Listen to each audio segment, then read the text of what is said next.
How's it going, folks? So another Friday at 3. Apologies about last week. Tons of stuff on there. Again, we'll try and get some live videos and stuff and a little bit more content up there. So if any of you have been following the series so far, we've uploaded this onto YouTube and stuff as well. So we've spoke about what we call the ecosystem in terms of business. And we started off talking about our customer avatar. So we spoke about the person that we want to speak to, the one who we're targeting to, the person that we want to work with, whether it's providing our service for them, whether it's selling them a product, whatever it is, we want to be working with those people. So they're the type of people that we want to work with.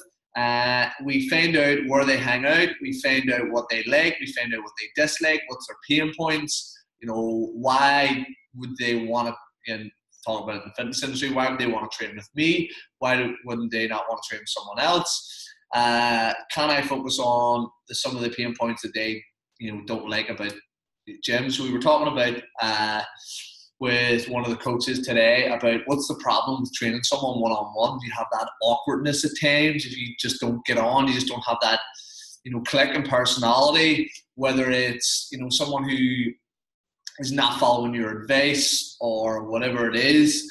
All the warm-ups sometimes, and stretching and cool down, if you do that sort of stuff, it's just like, it's boring, it's not nice, and a lot of time clients don't like that. They don't want to do all the fluff. If they're paying you £30, £40 a session, £25, whatever it is, they don't want the fluff that comes with the shit. They want it to be like, okay, what am I doing? Tell me what I want to do. Let's smash that session. They don't want to sit there and stretch for 10 minutes. They don't want to foam roll for 10 minutes. They don't want to do mobility work. Again, we obviously have to explain to them they need that it's important, and we need to factor that in. But they just want to go in. They just want to smash the training session. Females especially. Males, want to probably just get more of a pump on. Okay, so we want to focus on who those people are, focus on those pain points, and get to them. So this is just a recap, guys. Then what we want to portray is our attractive character. So we spoke about this before, but being the person they want to be, telling your story. So for example, if I wanted to work with people like me, what's my background, what's my story, what drives me, what motivates me, and that is going to attract a certain type of clientele.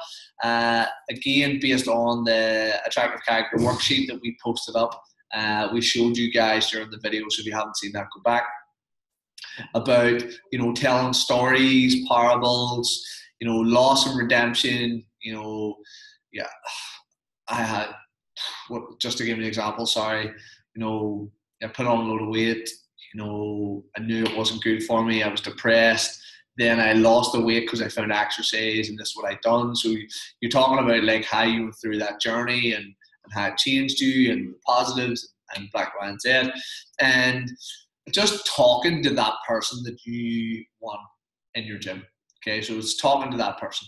Then the next thing we had was product, and that was massive. It was literally being, what services, what products, whatever it is, are you going to provide for your clientele? And again, a lot of people have a tendency to follow the crowd. So for example, everyone does personal training, everyone does sort of small group coaching or classes or whatever it is, and we end up being sucked into the norm of that's what everybody does, and that's what the industry expects. Where if you want to be an innovator in your industry, and I was listening to a podcast about Uber. So if anybody's not familiar, Uber is a taxiing company, and amongst other things.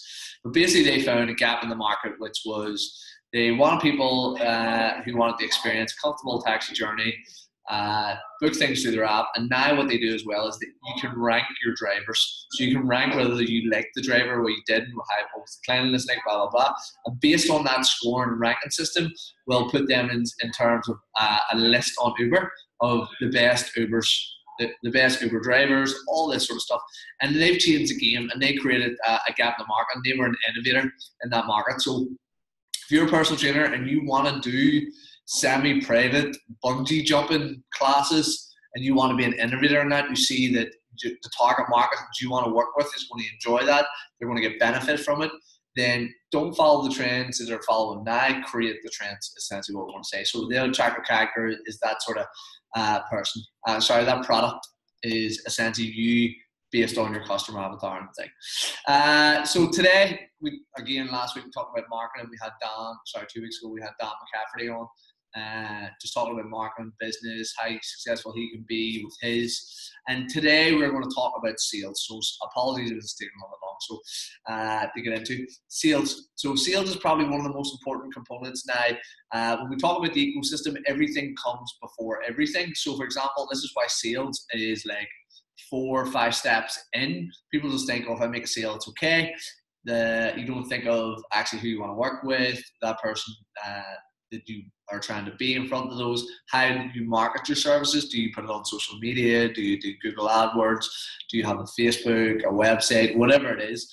Knowing your product, knowing what you sell and how to explain it and try to articulate it to clients. Then you have sales. So again, when we market to people, what we're trying to do is we're trying to attract leads. So those leads are essentially for us to follow up on, whether it's a client walking in through the door, saying that they're interested in a service that you provide, or what can you do for me? If it's someone who responds to your ad on Facebook, whether it's someone who gets an email and wants to book in for a consultation, whatever it is, or even just a social media message. So what's happening is we have a lead generation.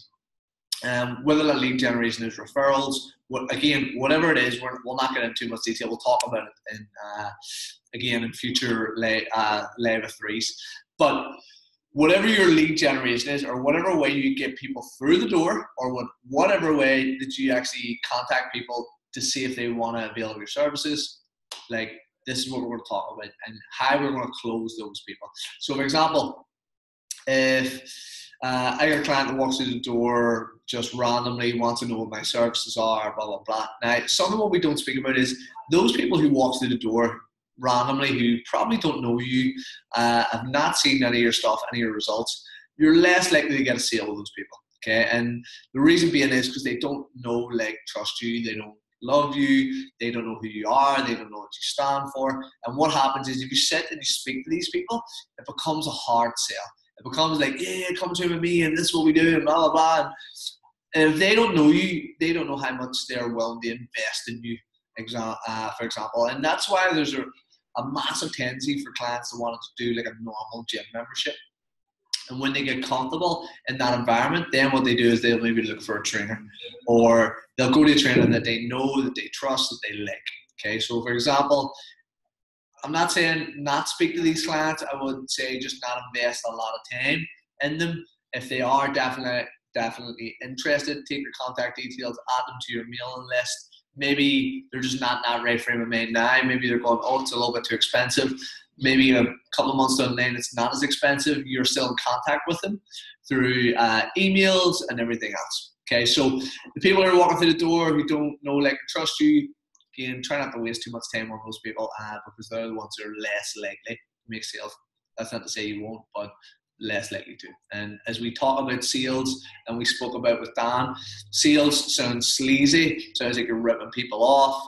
Think of that sleazy car salesman. It's not. It's about turning people who want to train into, yes, I want to train with you. It's not saying, nah, I don't want to train with you. I don't want to train, and getting them to say yes. So the famous line from, The Wolf of Wall Street was, sell me this pen. And they were all trying to come up with sales tactics and whatever it is to try and trick people into buying the pen. And essentially, if you wanted the pen, you'd have bought the pen.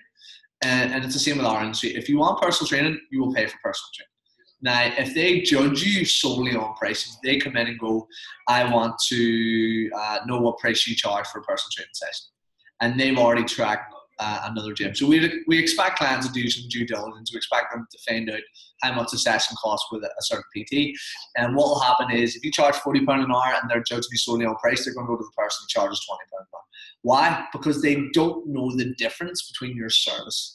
Okay, they don't know what you deliver that they do not deliver. And again, that comes back to product. And that's where, following up on lead generation with calls, emails, direct messages, even setting up meetings, appointments, gives you a chance to put yourself in front of these people and articulate why they should train with you. Okay, so again, I'm just laying the groundwork for the sales. Now, when we again based on our lead generation, we get a lead through. So just based off the systems we use at Hybrid and obviously a link. You see the banner here. What we do is we have an application. So when we do our transformation course, or whenever we're trying to sell a personal training course, we have an application. So we put the application form out there. We're like, listen, if you're interested in transforming your body, or you're interested in becoming a personal trainer, you know, click here, apply. One of the guys will give you a call, and it'll be like a telephone interview. So we're interviewing people. We're trying to find out, are they the type of people that we want in our facility? And I know it's easier said than done, going, you'll just take anybody if they're paying. Not necessarily. We've turned people away on many occasions just because they weren't a right fit. They're going to be a lot of effort, a lot time consuming, demanding for, you know, the prices they're going to pay. And it's honestly, your happiness is not worth it. And we've learned that in the 10 years we've been doing this in the industry. So essentially what we want to do is we want to find those people who are the right fit for us. Okay. Now you will get other people that come and join, and, you know, you may just take time to convince them, and that'll be good prospects. So this is not to say that you don't take anybody, excuse me, you don't take anybody that is not the avatar that you want, but it's just focusing on those people solely. Okay, so we've got the lead generation, we're putting on a sales. So we ring a client up, we say, listen, you've applied for our transformation course, you've applied for our personal training course. You know, are you interested in transforming your body? Are you interested in, you know, becoming a personal trainer? That is the first number one question. Now, obviously, introduce yourself and so forth in tonality. But number one question is, are you interested in transforming your body? No. Okay. Okay, I'll hang up. Do not try and sell to a person that does not want to be sold to. Okay, so you have an ethical duty, Paul Moore to call this. If you have a product that you know works, that helps a ton of people, then what you need to do is you need to sell it to them. Okay, obviously you don't want to do it for free because you're not getting anything else for free. So what's going to happen is you have to go, do you know what? Honestly, this product would be phenomenal for you.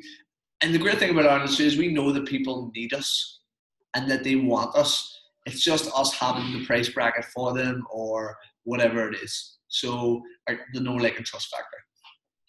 So you have that sales call. As soon as they answer, yeah, I'm interested in transforming my body. Awesome. So how long have you been thinking about this? Okay, just simple questions. So you can write these questions down. So are you interested? How long have you been thinking about this? Okay, tell me a little bit about your history. So if it was our transformation course, we'll have the details from our application form that we can ask some questions about. So on a scale of 1 to 10, you said you're only like motivated, you know, 8 out of 10. Is that correct? Yeah. Why is that? And then again, the client will go on, let's just start talking and blah, blah, blah. And then we're just probing. We're probing just to see if this person is a good fit for us. If it's our, you know, personal training course, it's like, so you've thought about a career in the fitness industry. Have you thought about what you would do after you get your certification? Okay, so some people call it future pacing or pacing, where I'm moving them up the scale. It's just like, okay, so they've thought about a career in the fitness industry, and then what I'm going to do is, what would happen if you were in the fitness industry? Okay, so we're starting to move it across. We're starting to look at future self, and, you know, where would you be? What clients would you work with? What facility would you be out of? Would you be happy? And trying to get emotion. Okay, so we're stoking emotion when we are doing sales. It's like people will buy an emotion and they'll try and justify it on logic. Okay, so for example, if I was selling my transformation course and someone walks in and it's like, or sorry, on the phone, it's like, based off your application form, you're not happy with the way you look. Is that right? Yeah. Why is that? Just sick of like busting out of t-shirts, not being able, like, none of my wardrobe fits me anymore. Like, I've just had a wee one recently, and like I was chasing them around, and I'm actually out of breath after like 2-3 steps. And so what's happened is, as they speak what they're talking about, their unconscious or subconscious mind is now putting it into their conscious mind. Okay, so what we're doing is we're pressing on that pain point. It's just like, why do you not like going to gyms? Oh, they're intimidating.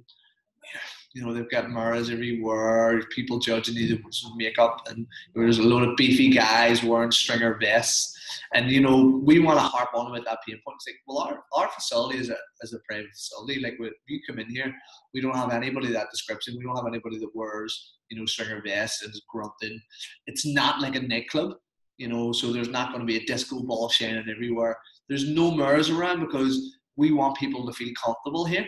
And so what's happening is, as they're telling themselves about all the things that they hate about whether they go to the gym, they hate about their body, they're taking that from their subconscious mind, putting it in their conscious mind. So they're more involved and more emotionally involved. And then what will happen is you tell them about your product and what you do, and are you interested? Okay, again, what's going to happen is they're going to ask for the price. Now, you must ask them for the price. You must tell them the price when they're on the call. So you've talked about why they should train with you, the benefits of your course. I'm going to get you leaner, I'm going to get you fitter, I'm going to get you stronger. I'm going to turn you into a personal trainer, I'm going to turn you into a great coach, whatever it is. And then what we're going to do is we're going to set a meeting. So I'm going to turn around and go, listen, Jason, calm down. We can talk about this further face to face. Call in, have a look at the facility, see if this is the right place for you. But if they go yes, happy days. If they say no, I think most of the time it's a smokescreen for you're asking for too much money. They don't know you enough to go, there's no way I'm handing over, £500, £1,000, £1,200. Like, if someone is going to pay, £1,000 for the transformation that we do, they're not going to hand it over the phone without speaking to us or seeing us or knowing what they're doing. So what we're doing is we're setting that meeting, we're posting it, we're going, listen, why don't you come down and see us? Now, if that person who has filled in an application form through whatever sector, through email, whatever the lead generation is you're using, they've taken a phone call from me, they've answered my questions, they've spoken to me, they know I have a nice tonality, they feel comfortable. I arrange a meeting and they turn up at the meeting, then that person is likely to be sold a product. Okay, how do we know that? It's because what we're doing is we're funneling people from here to here. So if I have in this top layer, and I'll post everything here, say 100 people that apply, okay?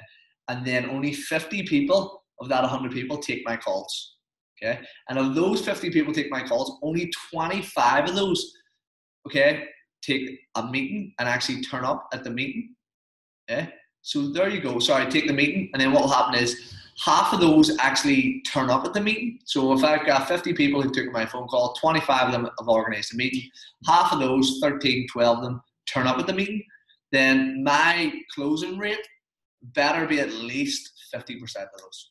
Okay, so I made that number pretty easy. So from 100 people interested in filling in your application form, to 50 of them actually answering your calls and answering your questions, to 25 of them, okay, organising a meeting, to 12 to 13 of them actually turning up for that meeting. And so by that stage, they've known you, they've liked you, they've trusted you, they've listened to you, they are interested in the product. And then if it comes to a point where, do you know what, if you haven't told them the price and you tell them the price after that whole process, what is essentially going to happen is they're just going to turn around and go, oh, I didn't think it was going to be that much. And they're going to be scared off. And no matter what you do to try and pull them back, they've already made their mind up that they're not going to sign up. They're not going to work with you. Okay, so sales can be tricky. And what we're doing is with a sales funnel is we're just funneling to people that we want to work with who are good prospects. And again, very simple. So now when we get that person in front of us, again, you have to ask the right questions. So by this stage, if you think of, buttering someone up or foreplay or whatever it is, you're warming them up. So each stage you're warming them up so that they want to buy your product and they want to work with you. Okay, so I hope that makes sense. So again, the lead generation, whatever it is we're going to do, we'll talk about that on another video, the different angles and avenues that you can do. But essentially what's going to happen is we funnel those people in we want to work with. We have a system in place. There's applications, there's a phone call, a telephone interview, there's a face-to-face interview, and then obviously they either sign up or they don't. Okay, that's how we do it here at Elite and Hybrid. Okay, so it's a good proven model. Now, if you decide that that's not the model for you, and the model for you is that anybody who just sends a message to your fitness page, yeah, I'll tell them the price. what's going to happen is that person is going to actually shit themselves. Okay, so if you tell them that I charge £40 an hour for a PT, like we said before, someone down the street is going to do it cheaper. There's always going to be someone cheaper. There's always someone who's going to do it quicker, okay, but not necessarily better. And this is the point that we try and get across. Like, I've invested in my education. I'm really good at what I do. I've been doing this for the last 10 years. This is the only industry that inflation doesn't really seem to hit, okay, because we all seem to be charging the same amount of money that when we started. Okay, and we find it very difficult to actually up our prices. But any other industry, you know, inflation kicks in, you have to pay more for food, you have to pay more for like services, but not in the fitness industry. And that's something we need to take into context as personal trainers. So when we're creating those sales targets or those off those leads, we're trying to bring them through a process. Okay, make sense? Hopefully it does. Now, what we want to talk about is rejections. Okay, so based on the systems that we spoke about, okay, so we have a way to funnel them in with an application, telephone interview, a face-to-face interview. What we're going to do is we're going to talk about rejection. Okay, so at some point you are going to be rejected by clients, and you should not take it personal. You know, we just spoke about a group, a group program that we did recently, which was a little 6-week program. It's called the New 42. And based off the 25 people that signed up for that program, we probably about half of them stayed on, okay, for our normal coaching program. Okay, so between 10 and 15 of those will stay on. Excuse me. Sorry, long week actually. So 10 or 15 of those people have stayed on. Now, the reason why the other ones haven't stayed on is probably the price. They can't afford the price. So they've come in on an offer that's really, really cheap, and they've went, okay, either they haven't liked the product, they, you know, just find that it's too expensive. They just can't afford it at that moment in time. They'll always hit you with, you know, it's a bad time of year. You know, it's coming into Easter time, got to get clothes for the kids, I'm going away on holiday. Whatever it is, most of the time the excuse will be down to either the cost of the program or the fact that they didn't like the program or they don't know, like, and trust you. Okay, so it can be a few things, so you have to address that. So what we do is we'll get our clients in a week beforehand. We'll talk to them, did you enjoy the program? And I guarantee 99.9% of them will be like, yeah, loved it, phenomenal. Like, why are we here? It's just like, well, a lot of you spoke to me about moving forward. How do we do that? Here's what we're going to do. I'm going to talk about your options going forward. Your options are, you know, coaching, personal training, blah, blah, blah. Here's the prices we charge. Okay. And then based off that initial meeting, you'll see a lot of people's eyes sort of go, oh shit, I didn't know it was that much. And then what we do is we come in with a special offer. We come in and say, okay, if you guys sign up in this week, then what I'm going to do, or even just today, whatever scarcity tactic you want to use, it's just like, if you sign up from this week, okay, I'm going to give it to you at a special price, but it's only for this week. If you don't do it, then what's going to happen is, and you decide to come back at a later date, you're going to pay the full price. Okay, so you're creating that scarcity. You want people to go, I loved your product. I want to be there. I want to, you know, stay on with you guys, because you'll always get those people. And the great thing about getting the people into the room like that is the fact that you create a herd mentality.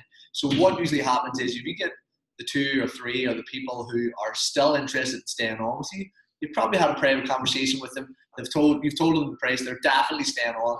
They can't wait to pay you because they've loved it. What's going to happen is they're going to lead the other people. They're going to turn around and go, nope, I'm definitely signing up. I want this product. I love it. You know, I have great success with it, blah, blah, blah. And those people who are on the edge, not the people who are, you know, who are not going to train with you, people on the edge are going to go, well, maybe this is a deal. Maybe this is an offer that's really too good to be true. Maybe those first 6 weeks I was just really finding myself. Whatever it is, a lot of the time it'll tip them on the edge, whether it's definitely a no or yeah. So those maybes are like yes or no. Okay, and there's no I don't know, because that's what you'll get a lot of them. I don't know what I should do. After you've explained their options, they've told you they like what you did, then it makes sense to sign up for longer. It's as simple as that. Okay, so the rejections again are coming down to people's insecurities, people wanting value for money, people not knowing what the actual product is. And we found this out from a personal experience as well. So what had happened was whenever we did like a low barrier offer, a low hanging fruit, as some people would like to call it. We did like a 21-day trial, and it was, you know, really, really cheap. It's like £49 or whatever it was.